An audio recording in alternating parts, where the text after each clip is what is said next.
7월 18일 목요일 새벽입니다. 오늘 같이 기도하실 말씀은 예레미야 33장 14절에서 26절입니다.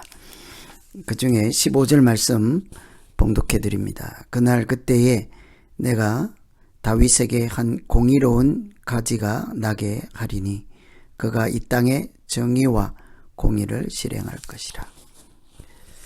오늘 말씀은 하나님이 얼마나 언약에 대해서 신실하게 일하시는 분인지를 보여주는 말씀입니다. 하나님은 다윗과 맺은 언약 이후 수많은 이스라엘의 범죄에도 불구하고 인내하시고 오래 참고 때로는 징계도 하시지만 하나님이 한번 하셨던 약속을 반드시 이루신다고 말씀하고 있죠. 그 날이 오면 하나님의 때가 되면 이런 내용이겠죠. 그래서 그 약속을 반드시 이루신다는 확정을 우리에게 보여주시고 또 특히 절망에 있을 때, 포로에 가 있을 때 하나님의 언약의 신실함을 보여주심으로 그들이 고난의 터널을 잘 지날 수 있게 인도하시는 것을 볼 수가 있습니다. 사람은 약속을 하거나 누구랑 맹세를 하거나 계약을 맺더라도 잊어버리거나 때로는 지킬 능력이 없을 때도 있습니다. 하지만 하나님은 사람과 달리 한번 맺은 언약, 한번 하신 말씀을 반드시 이루는 날이 온다고 하십니다. 그 날이 오면 반드시 성취될 것이라고 약속하셨습니다. 이것이 우리에게는 소망 그 자체이죠. 하나님의 말씀은 언젠가 이루어지는 날이 온다. 하나님의 때가 되고 그 날이 오면 구체적으로 어떤 일들이 이루어진다고 말씀하실까요? 오늘은 공의로운 가지가 날 것이라 이렇게 말씀하고 있습니다. 15절에 보시면 그날 그때에 내가 다윗에게서 한 공의로운 가지가 나게 하리니 그가 이 땅에 정의와 공의를 실행할 것이라. 한 공의로운 가지가 다윗에게서 나온다. 마태복음 시작할 때 아브라함과 다윗의 자손 예수 그리스도라 이렇게 말씀하고 있죠. 예수님께서 이 땅에 성육신 하심으로 메시아로 오실 때 그 메시아에 대한 예언이 아브라함과 다윗의 후손입니다. 다윗을 통해 하나님께서 이 땅에 하나님의 아들 독생자를 보내주시는 것처럼 다윗에게서 한 가지 공의로운 가지가 난다 하는 것은 예수 그리스도께서 아브라함과 다윗의 후손으로 오신다는 말씀과 같은 내용이지요. 이런 약속의 말씀을 틀림없이 지키시고 성취하시는 것이 우리에게는 소망이요 우리에게는 다시 살아갈 수 있는 힘이 되기도 합니다. 이사야서에서도 동일한 말씀을 하셨습니다. 이새의 줄기에서 한 싹이 나고 그 불에서 한 가지가 나서 결실한다고 했죠. 이새는 곧 다윗의 아버지이지 않습니까? 그러니 다윗에게서 한 가지가 나 아브라함과 다윗의 후손이다.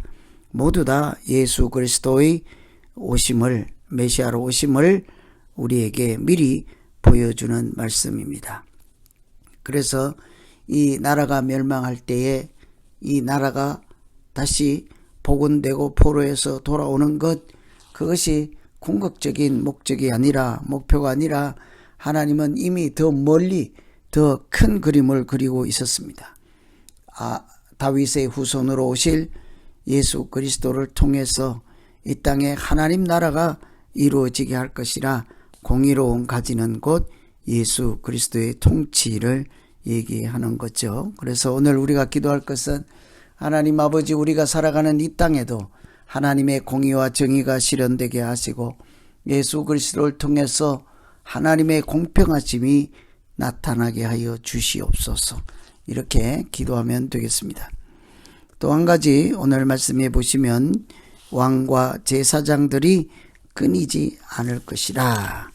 18절에 한번 보시면 내 앞에서 번제를 드리며 소제를 사르며 다른 제사를 항상 드릴 레위 사람 제사장들도 끊어지지 아니하리라.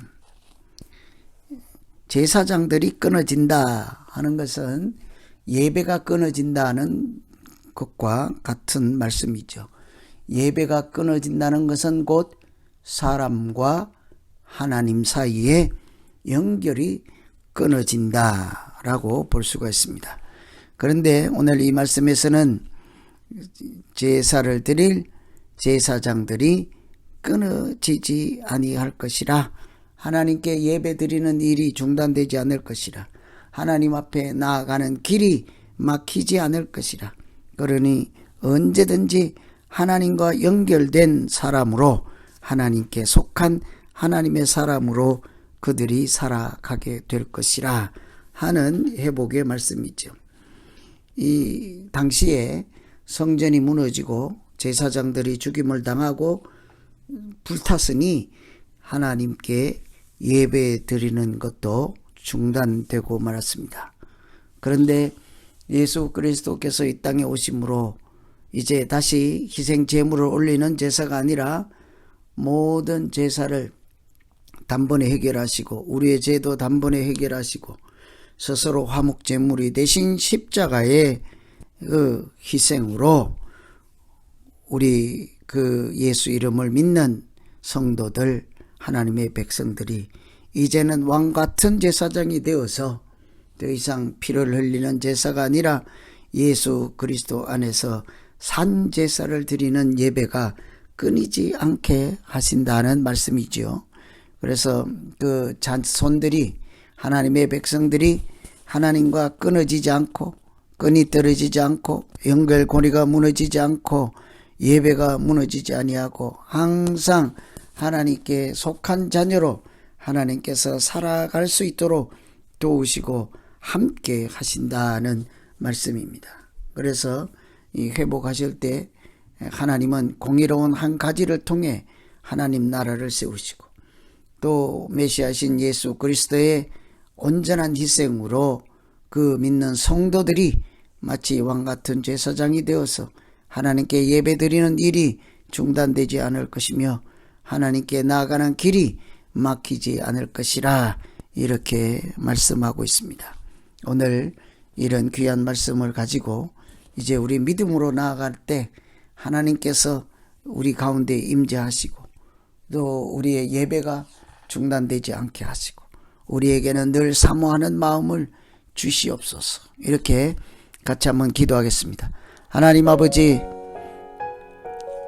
멸망하는 순간에 그들로 하여금 살아갈 길을 보여주시고 회복의 말씀을 여러 가지로 보여주셨습니다.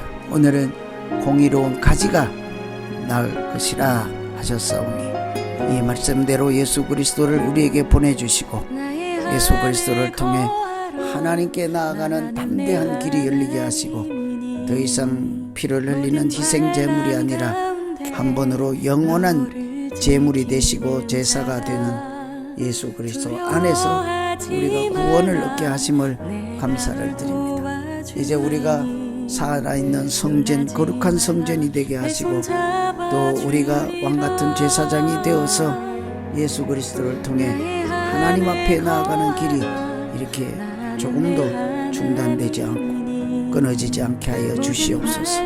우리가 믿음으로 살아가는 이 길이 하나님 안에서 참으로 복 있는 사람으로 살아가는 신앙생활, 우리의 일생이 되게 하여 주시옵소서. 예수 그리스도 이름으로 기도하옵나이다. 아멘.